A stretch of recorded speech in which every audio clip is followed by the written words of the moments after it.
Friends, నేను మీ Rafi and welcome to techniques episode 327. ఈరోజు డేట్ మనకి November 30, 2019. ఫ్రెండ్స్, నేను మీకు మొత్తం 3 గివేవేలు అనౌన్స్ చేశాను కదా. ఈ 3 గివేవేల్లో 3వ గివేవేలో నేను మీకు బ్లిజ్వుల్ఫ్ కంపెనీకి సంబంధించిన FYE3 అనే ఒక బ్లూటూత్ ఇయర్ బడ్స్ని అనౌన్స్ చేశాను. సో దీన్ని లేటెస్ట్ వెర్షన్, అప్గ్రేడెడ్ వెర్షన్తో రీప్లేస్ చేయమని చెప్పి రిక్వెస్ట్ పెట్టాను. FYE7తో ఇది మనకి dual driver Bluetooth ear buds. FYE3 అనేది ఓల్డ్ మోడల్, 2018 చివరిలోనో 19 స్టార్టింగ్లోనో దీన్ని లాంచ్ చేశారు. FYE7 మాత్రం మనకి రీసెంట్గానే లాంచ్ అయింది. ఇది మనకి డ్యూయల్ డ్రైవరు, హెవీ బేస్ ఉంటుంది, ఇంకా బెటర్ క్వాలిటీ ఎక్స్పీరియన్స్ అయితే వస్తుంది మీకు మ్యూజిక్ పరంగా. సో దీన్ని వీళ్ళకి రిక్వెస్ట్ చేశాను. మనది కొంచెం చిన్న ఛానల్ కాబట్టి కొంచెం టైం తీసుకుంటున్నారు. మ్యాక్సిమం మనకి మండే లోపు అయిపోతుంది. మనకు కూడా వాళ్ళు దీన్ని రీప్లేస్ చేసే అవకాశం అయితే ఉంటుంది. ఒకవేళ వాళ్ళు రీప్లేస్ చేస్తే మాత్రం ఖచ్చితంగా అది మీకు ఒక మంచి విషయం అని చెప్పాలి. లేటెస్ట్ వర్షన్, అది కాకుండా బెటర్ మ్యూజిక్ క్వాలిటీ అయితే మీకు వచ్చే అవకాశం అయితే ఉంటుందన్నమాట. మండే రోజు మీకు ఇది క్లియర్ అయితే చేయడానికి ప్రయత్నం చేస్తాను. అలాగే ఈరోజు మనకి November 30, రేపు December 1. సో మనకి ఎగ్జాక్ట్గా 1 మంత్ ఉంది. ఇప్పటివరకు మన ఛానల్లో ఒక మంత్లో హైయెస్ట్ సబ్స్క్రైబర్స్ 7,000 పీపుల్ వచ్చారు. ఇది మనకి ఈ మంత్లోనే, నవంబర్లోనే వచ్చారు. సో దీనికి డబుల్ రావాలి. ఇప్పుడు మనకి 1 lakh సబ్స్క్రైబర్స్ రీచ్ అవ్వాలంటే మీరు సపోర్ట్ చేసి, షేర్ చేసి, అలాగే మన ఛానల్ కొంచెం సపోర్ట్ చేస్తారని అనుకుంటున్నాను. సో మీకు ఆల్రెడీ ఒక టార్గెట్ కూడా ఇచ్చాను. ప్రతి మనిషి ఒక 20 మందిని అట్లీస్ట్ యాడ్ చేయమని రిక్వెస్ట్ కూడా చేశాను. అది మీరు ఫుల్ఫిల్ చేస్తారని అనుకుంటున్నాను. ఇక ఈరోజు మనకి చాలా ఇంట్రెస్టింగ్ న్యూస్ ఉన్నాయి. న్యూస్ ఏంటనేది చూసేద్దాం.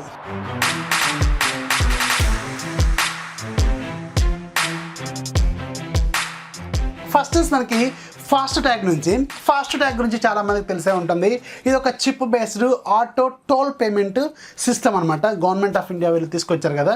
సో దీనికి యాక్చువల్గా రేపు December 1కే డెడ్ లైన్ అనమాట. ఇది ఎండ్ అవుతుంది. ఎవరైతే 4 వీలర్స్ వాడుతున్నారో, ఎవరైతే ఎక్కువగా టోల్స్ ద్వారా ట్రావెల్ చేస్తుంటారో, జనరల్గా అన్ని 4 వీలర్స్ కూడా అనుకోవచ్చు. సో వాళ్ళు ఖచ్చితంగా దీన్ని అప్గ్రేడ్ చేసుకోవాల్సిన అవసరం అయితే ఉంటుంది. అయితే దీనికి December 1 లాస్ట్ డేట్ అని చెప్పారు కదా. దీన్ని ఇప్పుడు ప్రజెంట్గా December 15th వరకు ఎక్స్టెండ్ చేస్తున్నట్టు ఈరోజు మనకు కొన్ని న్యూస్ అనేది వస్తున్నాయి. సో ఎవరైతే ఇంకా 4 వీలర్స్ యూజ్ చేస్తున్న వాళ్ళు ఉన్నారో, అలాగే ఇంట్లో ఉన్న వాళ్ళు ఉన్నారో, సో వాళ్ళు ఒకసారి చెక్ చేసుకోండి. మీరు ఇంకా ఫాస్టాగ్ తీసుకున్నారో లేదో కూడా ఒకసారి చూడండి. అలాగే ఇది మీకు పేటిఎంలో కూడా బుక్ చేసుకునే అవకాశం అయితే ఉంటుందని తెలుస్తుంది. అందులో కూడా మీరు ఒకసారి చూడండి. స్పాటిఫై గురించి చాలా మందికి తెలిసే ఉంటుంది. ఇది వరల్డ్ వైడ్గా ఎక్కువ మ్యూజిక్ సోర్సెస్ ఉన్న ఒక ఆన్లైన్ మ్యూజిక్ అప్లికేషను. ఇది మన ఇండియాలో కూడా రీసెంట్గానే లాంచ్ అయింది. లాంచ్ అయిన తర్వాత మన ఇండియాలో కూడా కొంచెం పాపులారిటీ కూడా వచ్చింది. అయితే వీళ్ళు బ్లాక్ ఫ్రైడే సందర్భంగా వీళ్ళు ఒక 50% డిస్కౌంట్ని అనౌన్స్ చేశారు ఇయర్లీ ప్లాన్ మీద. ఇది మనకి ఇండివిజువల్ ప్లాన్ అన్నట్టు, సింగిల్ ప్లాన్, ఫ్యామిలీ ప్యాక్ అయితే కాదు. ఫ్యామిలీ ప్యాక్లో మనకి 7 మందినో 5 మందిని యాడ్ చేసుకోవచ్చు, కానీ ఇది సింగిల్ ప్లాను. సో ఇది ఇయర్లీ జనరల్గా మనకి 1,200 రూపాయల వరకు ఉంటుంది యాక్చువల్గా అయితే. ఇది ఇప్పుడు వీళ్ళు 699కి తీసుకొచ్చినట్టు తెలుస్తుంది. సో ఎవరైతే స్పాటిఫై లవర్స్ ఉన్నారో ఒకసారి చెక్ చేసుకోండి. మీ ఆఫర్ అనేది మీ అప్లికేషన్లో చూపిస్తుంటుంది. మీరు ఇయర్లీ ప్లాన్ ఒకేసారి కొనుక్కోవాల్సిన అవసరం అయితే ఉంటుంది. ఇంత 50% అప్ టు మనకి 50% డిస్కౌంట్లో మీకు కావాలనుకుంటే ఇయర్లీ ప్లాన్ మాత్రమే మీరు కొనుక్కోవాల్సిన అవసరం అయితే ఉంటుంది. గూగుల్ ఫొటోస్ అప్లికేషన్ గురించి చాలా మందికి తెలిసే ఉంటుంది. సో ఈ గూగుల్ ఫొటోస్ అప్లికేషన్కి ఈరోజు ఒక ఇంపార్టెంట్ అప్డేట్ని రోల్అవుట్ చేశారు. ఇదేంటంటే మాన్యువల్గా పీపుల్ని ట్యాగ్ చేసుకునే ఫీచర్ని వీళ్ళు ఎనబుల్ చేశారు. మాన్యువల్గా ట్యాగ్ చేసుకోవడం అంటే, ఫర్ ఎగ్జాంపుల్ మనం ఒక గ్రూప్ ఫోటో తీసుకుంటాం. గ్రూప్ ఫోటో తీసిన తర్వాత దాంట్లో పీపుల్ ఉంటారు కదా. సో వాళ్ళని మనం ఎడిట్ చేసి వాళ్ళ పేర్లు మనం దానికి ఇస్తే ఆటోమేటిక్గా అది రికగ్నైజ్ చేస్తుంది. నెక్స్ట్ టైం మీరు సేమ్ పర్సన్తో ఫోటో దిగినప్పుడు అది ఆటోమేటిక్గా మీకు వాళ్ళకంటూ ఒక సపరేట్ ఆల్బమ్ లాగా క్రియేట్ చేసే అవకాశం అయితే ఉంటుంది. మీరు వాళ్ళు కలిసిన ఆల్బమ్ లాగా. ఇది జనరల్గా మనకి ఫేస్బుక్లో కూడా ఆటో ట్యాగింగ్ ఉంటుంది కదా.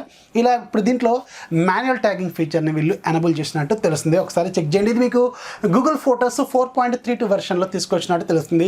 యాపిల్ నుంచి ఈరోజు మనకు ఒక గుడ్ న్యూస్ అయితే వచ్చింది. ఇది ప్రజెంట్గా వినటానికి గుడ్ న్యూస్ లాగే ఉంది, కానీ ఫ్యూచర్లో మాత్రం దీని గురించి ఆలోచించాల్సిన అవసరం అయితే ఉంటుంది. సో ఇదేంటంటే 2020లో రాబోతున్న ఐఫోన్స్లో వీళ్ళు డిఫాల్ట్గా బాక్స్లోనే మనకి ఐఫోన్ ఏదైతే లాంచ్ చేసిన ఎయిర్పాడ్స్ ఉన్నాయో, ఈ ఎయిర్పాడ్స్ని వీళ్ళు బండిల్ చేయబోతున్నట్టు తెలుస్తుంది. అంటే మనకి బాక్స్తో పాటే ఫ్రీగా మీకు ఎయిర్పాడ్స్ని వీళ్ళు ఇవ్వబోతున్నట్టు తెలుస్తుంది. ఇది వినటానికి గుడ్ న్యూసే. కాకపోతే ఇక్కడ నేను ఆలోచించే పాయింట్ ఏంటంటే, ఐఫోన్స్ ప్రైస్ మాత్రం ఖచ్చితంగా కొంచెం పెరిగే అవకాశం అయితే ఉంటుంది. ఎందుకంటే ఎయిర్పాడ్స్ ప్రజెంట్గా 2nd జనరేషన్ ప్రైస్ గ్లోబల్గా కొంచెం తక్కువ ఉంటుంది, కానీ మన ఇండియాలో నియర్లీ 26,000కు ఏమో లాంచ్ చేసినట్టున్నారు కదా. సో 26,000 రూపాయలు అది వీళ్ళు ఫ్రీగా మనకి బాక్స్తో పాటు ఇస్తే ఖచ్చితంగా ఐఫోన్ ప్రైస్ కూడా మనకి దగ్గర ఒక 50% అయినా పెరిగే అవకాశం ఉంటుంది దాని ప్రైస్లో. అంటే ఐఫోన్ ప్రైస్లో 50% కాదు, ఆ ఎయిర్పాడ్స్ ప్రైస్లో కనీసం ఒక 50-60% అయినా వీళ్ళు మనకి ఐఫోన్ మీద కాస్ట్ చేసే అవకాశం అయితే ఉంటుందేమో అనుకున్నాను. సో దీని నుంచి ఎలాంటి క్లారిటీ అయితే లేదు. కానీ 2020లో మనకి రాబోతున్న ఐఫోన్ 12 సిరీస్లో ఖచ్చితంగా మనకి ఎయిర్పాడ్స్ని వెళ్ళి బండిల్ చేసే అవకాశం అయితే ఉంటుందని తెలుస్తుంది. Xiaomi sub brand Redmi December 10వ తారీఖున చైనాలో మనకి రెడ్మీ K30ని లాంచ్ చేయబోతుందని అందరికీ తెలిసిందే కదా. ఇదే వేళ నుంచి రాబోతున్న రెడ్మీ సిరీస్లో ఫస్ట్ 5G ఫోన్ కూడా. అయితే ఈ రెడ్మీ K30కి సంబంధించిన కొన్ని ఇంట్రెస్టింగ్ న్యూస్లు అనేవి ఈరోజు మనకి బయటకు వచ్చినాయి. దాంట్లో వెరీ ఫస్ట్ది దీనికి సంబంధించిన బ్యాక్ సైడ్ కెమెరా డిజైన్ ఎలా ఉండబోతుంది అనేది ఇంతవరకు మనకి ఎలాంటి లీక్స్ ఎలాంటి రూమర్స్ అయితే రాలేదు. జస్ట్ వాళ్ళు ఫ్రంట్ కెమెరా గురించి మాత్రమే డ్యూయల్ పంచ్ హోల్తో రాబోతుందని మనకి ఎప్పటి నుంచి ఇదే ఫోటో మనకి బయటకు వస్తుంది, కానీ బ్యాక్ కెమెరా గురించి ఎప్పుడు రాలేదు. కానీ ఫస్ట్ టైం మనకి ఈ రెడ్మీ K30లో బ్యాక్ కెమెరాకి సంబంధించిన డిజైన్ అనేది ఈరోజు మనకి అఫీషియల్గా ఒక ప్రమోషనల్ ఫోటో అనేది బయటకు వచ్చింది.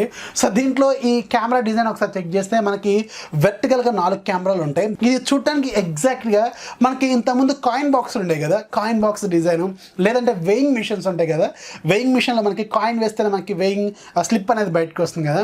అలాగే మనకి హుండీలు ఉంటాయి కదా, హుండీ లాంటి డిజైన్తో కొంచెం కామెడీగానే ఉంది ఫోటో డిజైన్ మాత్రం.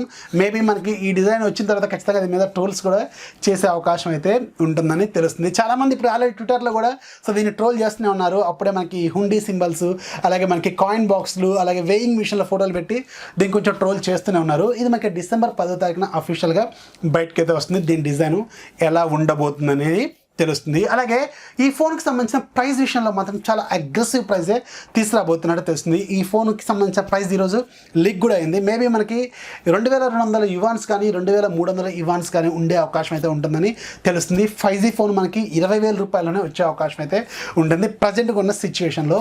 ఈ రెడ్మీ K30లో మనకి కలర్ డిపార్ట్మెంట్లో మాత్రం కొంచెం కొత్త కలర్స్ని వీళ్ళు యాడ్ చేసే అవకాశం అయితే ఉంటుంది. ఏదైతే ఇప్పుడు Realme X2 Proలో వీళ్ళు మాస్టర్ ఎడిషన్లో కాంక్రీట్ వెర్షన్ లాంచ్ చేశారు కదా, సేమ్ అదే డిజైన్తో కాంక్రీట్ వెర్షన్ కూడా మనకి దీంట్లో వచ్చే అవకాశం అయితే ఉంటుందని తెలుస్తుంది. షామీ ఈరోజు చైనాలో ఒక ఇంట్రెస్టింగ్ పవర్ బ్యాంక్ని లాంచ్ చేసింది. దీని ప్రైస్ కూడా చాలా ఇంట్రెస్టింగ్గానే పెట్టారు. సో ఇదేంటంటే ఇది నాట్ ఓన్లీ పవర్ బ్యాంకు, ఇది ఒక FM రేడియో కూడా.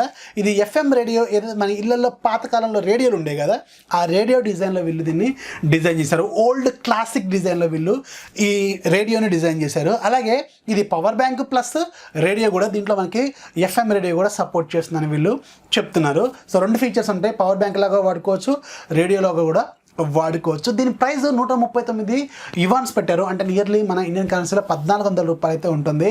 సో దీంట్లో 10,000 mAh పవర్ బ్యాంక్ అయితే ఉంటుంది అన్నట్టు. చాలా మంచి ప్రైస్, అలాగే డిజైన్ కూడా బాగుంది, అలాగే కొంచెం చూడటానికి కూడా కొంచెం లుక్ కూడా ఉందని తెలుస్తుంది. ఆస్ట్రేలియాలో డీకిన్ అనే యూనివర్సిటీకి సంబంధించిన కొంతమంది రీసెర్చర్స్ ఒక కొత్త బ్యాటరీ మీద వీళ్ళు వర్క్ చేస్తున్నట్టు ఈరోజు మనకి ఒక అఫీషియల్ న్యూస్ అనేది బయటకు వచ్చింది. దీని పేరు SSE బ్యాటరీ అని తెలుస్తుంది. ఇప్పుడు మనకి సిస్టమ్స్లో SSDలు ఉంటాయి కదా, సాలిడ్ స్టేట్ డ్రైవ్, ఇదేమో సాలిడ్ స్టేట్ ఎలక్ట్రోలైట్ అన్నట్టు. సో SSE అనమాట దీని పేరు. సో ఇదేంటంటే మనకి ఏదైతే మనకి డిఫాల్ట్గా ఫోన్లలో ఉండే బ్యాటరీలో జనరల్గా ఉండేది లిథియం అయాన్ కానీ లిథియం పాలిమర్ కానీ ఉంటుంది కదా. సో ఈ లిథియం అయాన్ లిథియం పాలిమర్ అనేది వెరీ ఎక్స్ప్లోజివ్ మెటీరియల్స్ అనమాట. సో అందుకే జనరల్గా మనకి బ్యాటరీలు పేలుతూ ఉంటాయి కదా అప్పుడప్పుడు. సో ఇలా బ్యాటరీలు పేలకుండా ఉండేందుకు వీళ్ళు ఒక కొత్త సొల్యూషన్ వీళ్ళు తయారు చేశారు. దాని పేరే SSE అని తెలుస్తుంది. ఇదేంటంటే అసలు దాని జీవితంలో అది పేలే అవకాశమే లేదు. మ్యాక్సిమం ఎంత హీట్ జనరేట్ చేసినా ఆటోమేటిక్గా దాన్ని కూల్ చేసుకునే క్యాపబిలిటీస్ ఆ బ్యాటరీకి ఉంటాయని వీళ్ళు చెప్తున్నారు. ఇది ఒక లిథియంలోనే ఒక లోవర్ వేరియంట్ ఆక్సైడ్ని యూజ్ చేసుకొని వీళ్ళు తయారు చేసినట్టు తెలుస్తుంది. ఇది మేబీ వాళ్ళు రీసెర్చ్లో కన్ఫామ్గా సక్సెస్ అయితే దాని గురించి అన్ని పేటెంట్స్ అన్ని రైట్స్ అన్ని వాళ్ళకి వస్తాయి. ఖచ్చితంగా ఫ్యూచర్ జనరేషన్ స్మార్ట్ ఫోన్స్లో మనకి ఒక కొత్త టెక్నాలజీని మనం చూసే అవకాశం అయితే ఉంటుంది. సో దీనివల్ల ఏంటంటే మ్యాక్సిమం మనకి బ్యాటరీలు పేలవు, ఫోన్లు పేలకుండా ఉంటుంది, మనం సేఫ్గా అయితే ఉంటాం. అదొక మంచి పని అయితే అవుతుంది అనమాట. ఇక ఈరోజు యాప్ ఆఫ్ ది డేలో మీకు ఒక మంచి లాంచర్ గురించి చెప్తాను. మీకు జనరల్గా AOSP గురించి చాలామంది తెలిసి ఉంటుంది. Android open source project. జనరల్గా మనకి కస్టమ్ రోమ్స్ ఉంటాయి కదా, సో కస్టమ్ రోమ్స్ తయారు చేయడం కోసం మనకి ఇది ఒక ప్లాట్ఫామ్ అన్నట్టు AOSP మీద బిల్డ్ చేస్తూ ఉంటారు. హువావే కూడా ఇప్పుడు మనకి హార్మోనీ OS అనేది డిజైన్ చేసింది కదా, ఆ హార్మోనీ OS కూడా మనకి AOSP మీదే బిల్డ్ చేశారు. అయితే ఈ AOSP వాళ్ళకి సంబంధించిన అఫీషియల్ లాంచర్ అనేది ప్రైస్ 370 రూపాయలు. అది ఈరోజు ఫ్రీగా ఉంది. కొంచెం దీని రేటింగ్ మాత్రం 3 3.9 ఉంది, కానీ ఇది అఫీషియల్ లాంచరు. మేబీ మనకి ఫ్యూచర్లో దీనికి సంబంధించిన డెవలప్మెంట్ వచ్చే అవకాశం అయితే ఉంటుంది. 370 రూపాయలు, అది కాకుండా చాలా సింపుల్ లాంచర్, చాలా ఈజీగా ఉంటుంది. మేబీ మనకి 2 MB లోపే ఉంటుంది సైజు. ఒకసారి చెక్ చేయండి, మీకు నచ్చితే వాడుకోండి, లేదంటే డిలీట్ చేయండి. దీనివల్ల మీకు ప్రాబ్లం అయితే లేదు. ఏఓఎస్పీ అనేది ట్రస్టెడ్ కంపెనీ, అది యాక్చువల్గా అది ఒక ప్రాజెక్ట్, ఏఓఎస్పీ ప్రాజెక్ట్ అంటారు. సో దాని గురించి వచ్చింది కాబట్టి మనం భయపడాల్సిన అవసరం అయితే లేదు. సో ఇది ఫ్రెండ్స్ ఇవాళ టెక్ న్యూస్ నచ్చితే ఖచ్చితంగా లైక్ చేయండి, అలాగే మీ ఫ్రెండ్స్కి షేర్ చేయండి. మన ఛానల్కి 1 మంత్లో 15,000 సబ్స్క్రైబర్లు టార్గెట్ ఇప్పుడు ప్రజెంట్గా మనం ఉంది. చూద్దాం మనం రీచ్ అవుతామో లేదనేది తెలుసుకుందాం. So this is Rafi signing off. జై హింద్.